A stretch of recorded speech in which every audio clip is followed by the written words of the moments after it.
बहुत ज़्यादा डाउनग्रेड कर दी है। ये देखो कैसे दबती है ये यहाँ से, नॉब्स नहीं है गाड़ी के अंदर। इनके सर्विस नेटवर्क से खुश नहीं हूँ। एवरेज के पर्पज से अगर कोई लेना चाहता तो बिल्कुल नहीं ले। लोगों को फॉक्सवैगन टाइगन पसंद आ रही है और मेरे साथ नवनीत जी हैं जो इस गाड़ी को चला रहे हैं काफ़ी टाइम से। नवनीत भाई, स्वागत है आपको हमारे चैनल पर। बहुत बहुत शुक्रिया मुझे बुलाने के लिए जी। कैसे हैं आप? बहुत बढ़िया। तो नवनीत भाई क्या हैं, साईं बाबा की पेंटिंग बनाते हैं, आर्टिस्ट हैं। आर्टिस्ट ने गलत तो नहीं हूँ? नहीं जी, बिल्कुल गलत नहीं हूँ। आर्टिस्ट हूँ मैं, बाबा की पेंटिंग्स बनाता हूँ पिछले 28 साल से। हाँ। सिर्फ बाबा की पेंटिंग्स ही बनाता हूँ और वर्ल्ड वाइड मेरी पेंटिंग्स लगी हुई हैं और लाइव पेंटिंग इवेंट्स भी होते हैं जी। बहुत बढ़िया। तो कभी मौका मिलेगा तो वो भी अटेंड करेंगे भाई के साथ और ब्लॉग करेंगे उस पर। लेकिन अभी हम टाइगन के बारे में बात करेंगे। तो ये क्यों खरीदी थी आपने? देखिए, इससे पहले मेरे पास और भी गाड़ियाँ रही, लेकिन बीच में हमने पोलो खरीद ली थी TSI। ठीक है, यहाँ पे हम थोड़े संक्षिप्त बात करेंगे जी। कितना टाइम हो गया चलाते हुए इसे? लगभग 1 महीने से ऊपर हो गया। अब कितने की पड़ी थी आपको ये 17 के आसपास आप मान लो, इसकी वारंटी एक्सटेंडेड करा के जी। ठीक है, तो इसको जो है लगभग 17 के आसपास ये गाड़ी पड़ी थी, 17 लाख के आसपास में। बाकी चीज़ें मैं गाड़ी के अंदर बैठकर डिस्कस करने वाला हूँ। पूछूंगा माइलेज कितना मिल रहा है, कितने खुश हैं, क्या इनको फॉक्सवैगन वाली क्वालिटी मिली है या नहीं। तो तैयार हैं? जी जी, चलिए आइए।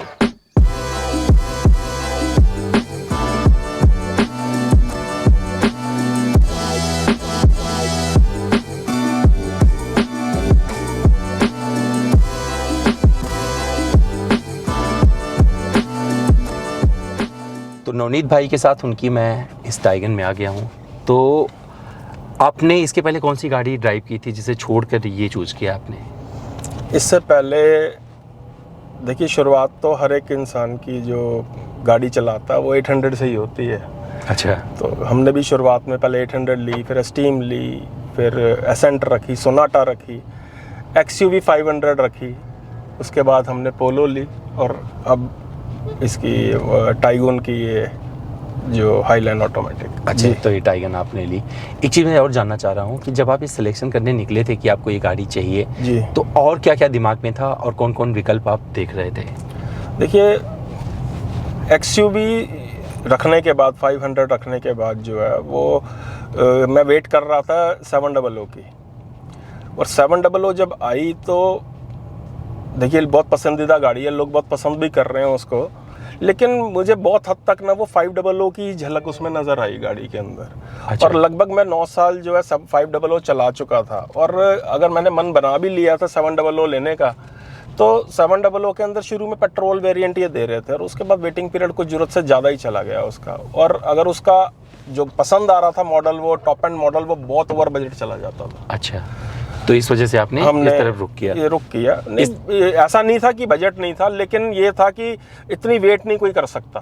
अच्छा। कि अगर आज 1 साल की उसकी वेटिंग दिखा रहे हैं या कुछ भी हो रहा है, लेकिन इतनी वेटिंग मेरे ख्याल से कोई वर्थ नहीं है किसी भी गाड़ी की करनी। अभी तब तक बहुत कुछ नया और आ जाता, इतने देर में तो फेस लिफ्ट आ जाते हैं गाड़ियों के। कुशाक देखा था आपने? क्योंकि कुशाक देखा, सेल्टॉस देखी, एस्टर देखी, हेक्टर देखी, क्योंकि हमें एक ऐसी गाड़ी चाहिए थी।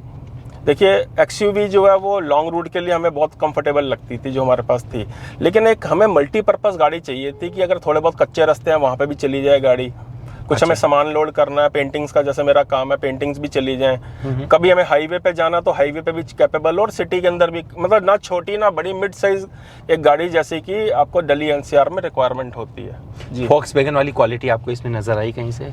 नहीं, क्वालिटी ऐसी सच बुरी भी नहीं है, बट हाँ, जो फॉक्सवैगन का जो DNA सिर्फ ड्राइविंग के अंदर नज़र आता है। बाकी जो क्वालिटी है इन्होंने इंडियनाइज करके बहुत ज़्यादा डाउनग्रेड कर दी है इनकी। अगर हम पोलो और वेंटो से कंपेयर करें या इवन इनकी स्कोडा की रैपिड से भी हम कंपेयर करें तो बहुत डिग्रेड की है इन्होंने क्वालिटी।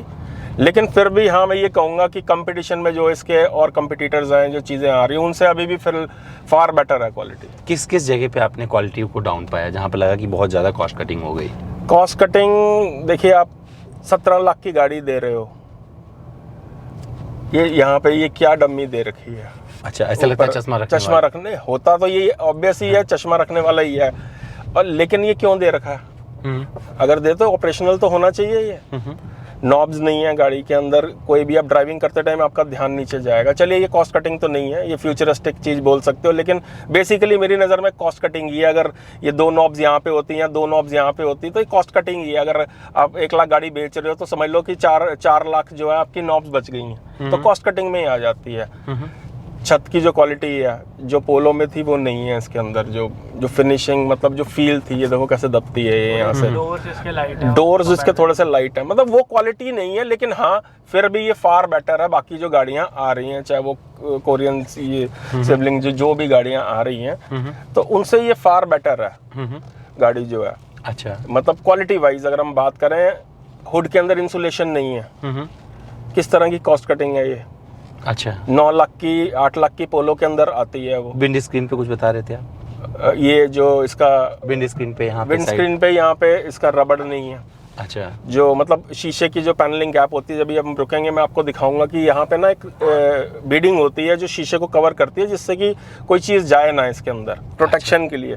वो इन्होंने मिस कर रखी है। मतलब ये आम आदमी या आम जो गाड़ी रोज़मर्रा चलाने वाला, या मैं तो कहूँगा जो रिव्यू करने वाले हैं, उन्होंने भी नहीं आज तक ये बताई कि ये चीज़ मिसिंग है इसके अंदर। और बड़ी ऑकवर्ड लगी कि यार आप 17 लाख की गाड़ी ले रहे हो, उसके अंदर ये चीज़ें मिसिंग है। तो मैंने तो अभी तो रिव्यू नहीं किया है, क्योंकि मैंने सिर्फ कस्टमर रिव्यू किए हैं इस गाड़ी पे। अच्छा, अभी तो मैंने कोई रिव्यू नहीं किया आपने। लेकिन अब आपको अगर कंपनी बुलाती है या आप जाते हो या आपके पास होती है, तो ये चीज़ें जो है, देखिए क्या होता है कि ये बेसिकली ये गाड़ियां जो बनाई हैं इन्होंने, ये कोई नई गाड़ी क्रिएट नहीं की है इन्होंने। बेसिकली टी क्रॉस है ये, जो बाहर की कंट्रीज में टी क्रॉस के नाम से कब से बिक रही हैं ये गाड़ियां। जो ये बेसिकली उसी को थोड़ा सा बड़ा कर दिया इन्होंने, व्हील बेस बढ़ा के। बेसिकली टोटल गाड़ी वही है, ये टी क्रॉस के नाम से ये चाइना और सिंगापुर वगैरह सब जगह ये ऑलरेडी बिक रही है गाड़ी। ड्राइविंग के लिहाज से आपको कोई दिक्कत होती है? लाजवाब। सस्पेंशन सेटअप अच्छा है, बहुत ही अच्छा। जैसे ऊबड़ खाबड़ रास्ते से निकलते हो हाई स्पीड पे जो इसकी स्टेबिलिटी है गाड़ी की, वो बहुत ही हाँ ठीक है, पोलो जैसा स्टीयरिंग फीडबैक नहीं है इसका कि थोड़ा वो वेट आ जाता है। लेकिन हाँ, अगर आप थोड़ी सी स्पीड पे चलाते हो गाड़ी, जैसे ही 40-50 से ऊपर जाते हो, स्टीयरिंग में वेट आना शुरू हो जाता है इसके अंदर जो है। अच्छा, और वो बहुत अच्छी चीज़ है। लेकिन ये है कि हाँ, इजीली लेडीज भी बहुत इजीली, जो नया ड्राइवर है वो भी बहुत इजीली ड्राइव कर सकता है इसको, बिकॉज स्टीयरिंग बहुत ज़्यादा इन्होंने फ्री कर दी है पहले से जो है। माइलेज की अगर बात करें तो आपको कितना माइलेज इससे मिल रहा है, क्योंकि एक ऐसा सवाल है जो हर कोई जानना चाहता है। देखिए, मैं तो ये मानता हूँ कि अगर आपने इस सेगमेंट की गाड़ी लेनी है कोई भी, तो शायद इस सेगमेंट की गाड़ी लेने वाले बहुत ज़्यादा माइलेज के उस पर ध्यान शायद नहीं देते हैं, जहाँ तक मैं बताऊँ आपको। यहाँ तो ऑडी खरीदने वाले भी माइलेज देखते हैं बहुत सारे लोग। वो ठीक है, लेकिन फिर ऑडी खरीदने की है तो वही बात आ गई कि चलिए इस पे मैं क्या बोलूँ। लेकिन आपको क्या मिल रहा है वो बताइए।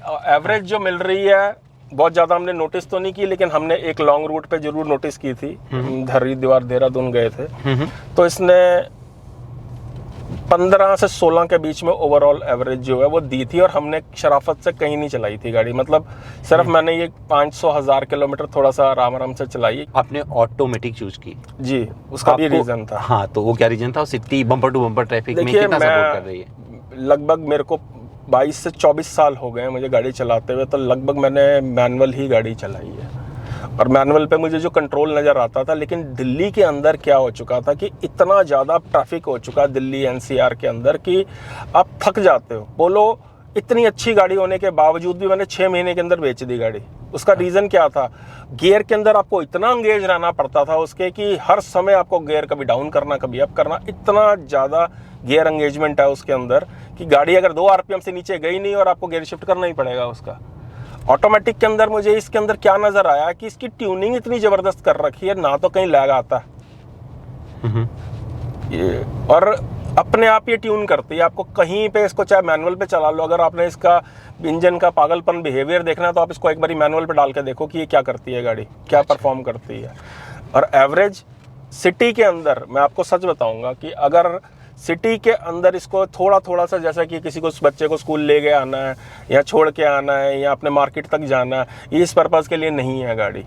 आपको ये इतनी कम एवरेज देगी उस पर्पज़ पे आपको गाड़ी कि आपको ये 6-8 की एवरेज आपको देगी ये, अगर आप बहुत ही लोकल चला रहे हो इसको, विदेशी।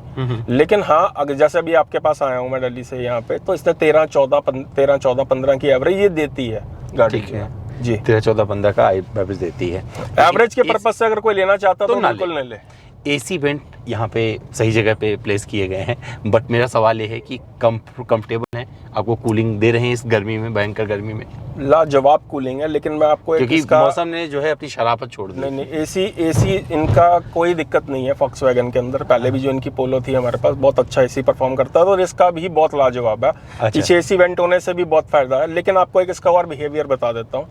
जैसे ही आप गाड़ी को रेव करते हो, इसको जो मैंने महसूस किया है एज अ ऑनर गाड़ी का, कि जब आप बहुत तेज रेव करते हो तो ऐसा स्मार्ट टच है इस गाड़ी के अंदर कि गाड़ी एसी पे दबे ना, इसका कंप्रेसर फ्रिक्शन ऑफ सेकंड्स के लिए बंद हो जाता और उसके बाद फिर अपने आप कंटिन्यू हो जाता। अच्छा, आपको कहीं पे इस वजह से लैग नहीं लगेगा, लेकिन इस वजह से ये भी नहीं लगेगा कि गाड़ी में कोई कूलिंग की कमी आ रही है। अभी हम गाड़ी में बैठे हैं, एसी ऑन है, 19 डिग्री पे किया हुआ, और आप खुद बताओ कि कैसी कूलिंग आ रही है। बहुत अच्छी कूलिंग है, बहुत लाजवाब है ये गाड़ी जो है। ओके, तो कुल मिला के आप खुश हो? खुश तो हैं, लेकिन क्या होता है, इनके सर्विस नेटवर्क से खुश नहीं हूँ मैं। आपको ये भी मैं छोटा सा आपको जो बताना चाहूँगा कि जो इन्होंने Volkswagen को गाड़ियाँ तो बना दी, बेचनी भी शुरू कर दी, चाहे वो स्कोडा है, चाहे वो ये है, लेकिन इन्होंने अपने जो सर्विस सेंटर्स में ना लोगों को इस गाड़ी से रिलेटेड ट्रेंड ही नहीं किया हुआ, जो मुझे नज़र आता। मुझे फर्स्ट सर्विस में मैंने देखा, इसके अंदर ना दरवाजों में थोड़ी चिक चिक चिक चिक की आवाज़ आती थी जब गड्ढों में चलते थे। अब तो वो रिजॉल्व हो गई है, छोटा सा इशू था वो। चलेगा, तो क्या करते हैं, अब यहीं पे विराम देते हैं अपनी गाड़ी को। तो ये नवनीत भाई थे, काफ़ी खुश हैं अपनी इस गाड़ी से और कुछ दुखी भी हैं। कुछ मिला जुला इनका अंदाज रहा है, उम्मीद करता हूँ पसंद आया होगा। फिर भी मुझसे कुछ पूछना चाहते हैं या मुझसे जुड़ना चाहते हैं, या कोई सवाल जो मैं नहीं पूछ पाया हूँ चाहते हो नवनीत भाई से पूछूं, तो ज़रूर करिएगा। मेरे इंस्टा हैंडल पे आइएगा, मेरा इंस्टा हैंडल amit.dwivedi। सवाल करिएगा, सारे जवाब आप तक सीधे पहुँच जाएंगे। मुझे देना होगा मैं दूंगा, या फिर नवनीत भाई तक पहुँचा दिया जाएगा। थैंक यू नवनीत भाई। Thank you so much.